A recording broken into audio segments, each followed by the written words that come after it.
जो कई इलाके हैं जहाँ पे जल भराव काफ़ी ज़्यादा है, कल से बढ़ गया है, खासकर आईटीओ का इलाका, आईपी एक्सटेंशन या राजघाट के सामने।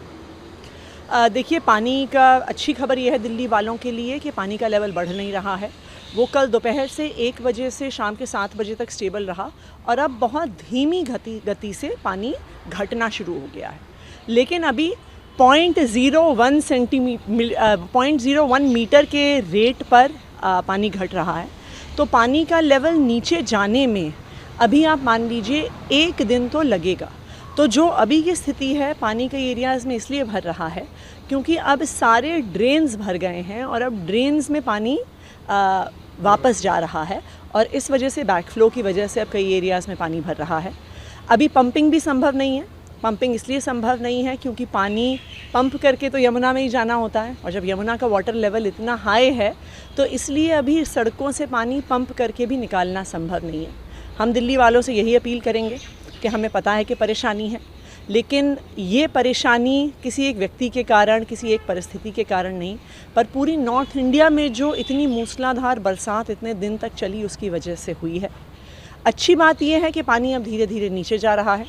सबसे बस मेरी ये रिक्वेस्ट है कि जिसको घर से निकलने की ज़रूरत नहीं है वो अपने घर में रहें, कि सड़कों पर जो सिर्फ इमरजेंसी रिक्वायरमेंट्स हैं उनके लिए से ट्रैफिक चले। लेकिन बारिश हुई नहीं, यमुना के स्तर में भी कमी आ रही है, लेकिन कल की तुलना में ज़्यादा जलभराव आज दिख रहा है, खासकर जो आईटीओ का इलाका है या इंद्रप्रस्थ का इलाका है। देखिए, उसमें बारिश की वजह से ये पानी नहीं भर रहा है।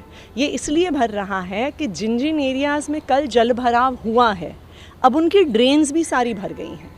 अब आईटीओ से पानी बह के दिल्ली, पुरानी दिल्ली की ड्रेन में जाता है, लेकिन अब लाल किले में और उसके आसपास पूरा पानी भरने की वजह से जो सारी पुरानी दिल्ली की ड्रेन्स हैं वो भर गई। दूसरी बात ये है कि अब आप देखिए, दिल्ली में इस फ्लडिंग की वजह से जो हथनी कुंड से इतना पानी आया है, एक तरह से दिल्ली एक रिजर्वॉयर बन गई है। अब दिल्ली की भी सारी कैपेबिलिटीज़, सारी जो एम्बैंकमेंट्स हैं उनकी कैपेबिलिटीज़ टेस्ट हो रही हैं। हालांकि हमारी पूरी टीम लगातार 24 घंटे काम कर रही है। एनडीआरएफ का भी सपोर्ट है, आर्मी के इंजीनियरिंग विंग का भी सपोर्ट है, लेकिन परिस्थिति मुझे लगता है कि अभी 10-12 घंटे लगेंगे परिस्थिति को धीरे धीरे नॉर्मलाइज होने में। कई बार ये हमें कल जो दिखा कि आईपी स्टेट के पास जो आपका जो ड्रेन का रेगुलेटर है उसमें कुछ खराबी आई थी, तो सौरभ भारद्वाज ने ट्वीट करके जानकारी भी दी, वो बीती रात वहाँ पे थे और बताया जा रहा है आईटीओ के पास भी किसी रेगुलेटर में कुछ दिक्कत आई है, तो वो एक ही दुरुस्त किया जाएगा। और तो वो एक ही बेसिकली वो एक ही रेगुलेटर है। सौरभ भारद्वाज जी रात भर वहाँ पे थे, मैं भी बस अभी वहीं ही जा रही हूँ। वहाँ पर आईएनएफसी की टीम, एमसीडी की टीम, पीडब्ल्यूडी की टीम, यहाँ तक कि अब हमारी आर्मी की भी इंजीनियरिंग विंग से बात हो रही है कि उसको तुरंत बंद किया जाए। जैसा मैंने कहा, हर गेट की, हर रेगुलेटर की, हर एम्बैंकमेंट की, बराज की सारी कैपेसिटी अब टेस्ट हो रही है क्योंकि 3 दिन से यमुना में 207-208 फुट का पानी भरा हुआ है। अब बस धीरे धीरे जैसे पानी का स्तर नीचे जाएगा उसी के बाद ये सारी परिस्थितियाँ सुधरेंगी। मेरी बस दिल्ली वालों से अपील है कि जिसको घर से निकलने की ज़रूरत नहीं है, चाहे वो दिल्ली के किसी हिस्से में रहते हैं, वो आज नहीं निकलें क्योंकि चाहे अनचाहे में वो सेंट्रल दिल्ली को हिट करते हैं और अगर वहाँ पे ट्रैफिक जैम होगा तो जो भी इमरजेंसी सप्लाईज़ हैं जो हमें इवैक्यूएशन करना है उस पर प्रभाव पड़ेगा। जल भराव जो काफ़ी ज़्यादा दिख रहा है, कब तक इसमें कमी आ सकती है? देखिए, ये जल भराव तो तब कम होगा जब यमुना जी का पानी कम होगा। तो जैसे जैसे पानी कम होगा तो ड्रेन्स के पानी को हम पंप करके यमुना में डाल पाएंगे, लेकिन जब तक यमुना का लेवल थोड़ा और डाउन नहीं होता है तब तक ड्रेन्स की पंपिंग पॉसिबल नहीं। आपने कहा ये किसी आदमी के कारण नहीं, लेकिन बीजेपी खुले तौर पे आरोप लगा रही है। अनुराग ठाकुर जो केंद्रीय मंत्री, उनका कल बयान है कि कुछ लोग जो शीश महल में रहते हैं वो दूसरों पे आरोप लगाते हैं, वो दूसरों का देश क्या जाने।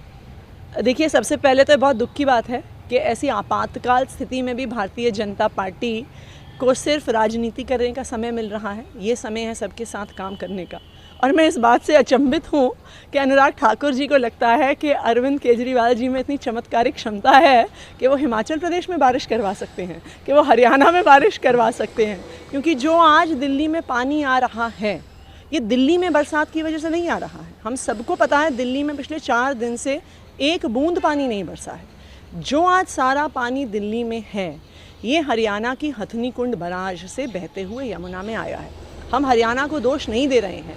जैसा कि शेखावत जी ने हमें बताया, ये हथनी कुंड बराज में रिजर्वॉयर नहीं है, वहाँ पर पानी रोकने की कैपेबिलिटी नहीं है। तो उनके पास हिमाचल से जितना पानी आया, उत्तराखंड से जितना पानी आया, उनके पास कोई ऑप्शन नहीं है उसको यमुना में छोड़ने के अलावा।